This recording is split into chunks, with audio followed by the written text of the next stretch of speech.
Para to sa mga haters namin, napagbagsak namin ang laging dalangin. Meron kayong puwang sa aming damdamin, dahil nga mahal namin kayo. Para to sa mga haters namin, napagbagsak namin ang laging dalangin.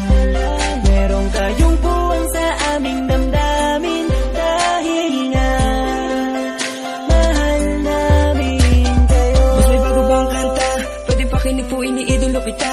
Pagtalikod mo iba na ang binubulong na taliwas sa mga bagay na tunay at yan ang ipinapakita na kailangan ba kami na utuin? Pa sa dami ng sinabi mo wala naman tumama. Puro panguhula ang titik ko makalait. Ano ba ang nagawa, bakit ka nagagalit? Ngunit pwede ba na humalik? Dahil pag-ibig sa sukli kong pabalik. Hindi na kailangan lumala pa ang galit. Kapayapaan magkaisa ng kapatid, yeah. Minamahal ka namin kung ikaw ay nagagalit. Okay na sa amin kung kami ay nilalait. Luwa pa, sige na, sige pa, pagkat lalo't mamadami ang mga naniniwala. I-dislike kung naniniwala ka na talagang walang karapatan. Aming mga lumang pipilit, hindi umago sa halip. Payayakapin ka namin na magaan sa loob ng aming mga puso pagkat ikay malapit din. Isasama ka na din sa aming panalangin. Huwag ka na mag-alala, sumama ka sa akin. Tanggalin ang takot, mag-ibig ang pairalin mo. Teka lang bro, bago ko muna ipasa tong mikropono. Sana ay nakikinig ka sa mga tula ko na sinabi. Ito ay aligo sa'yo. Para to sa mga haters namin, napagbagsak namin ang laging dalangin.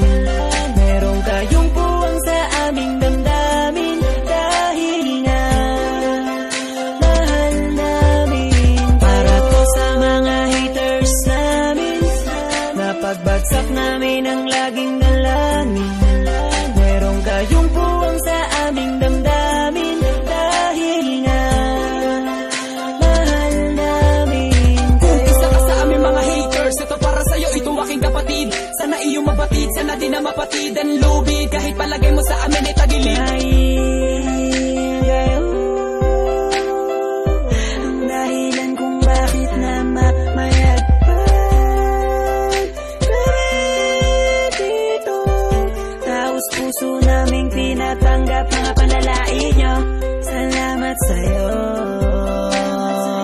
Para sa inyo ito, mahal namin Mula pa lang ang kayo. una hanggang sa ngayon, madami na mga bati ko sa akin ay gumagabay. Akala mo mga anghel, lalagi sumusunod, bumubulong sa likod. Nagkasakasama lagi sa paglalakbay, ngunit ako ay di nawala ng mga pag-asa.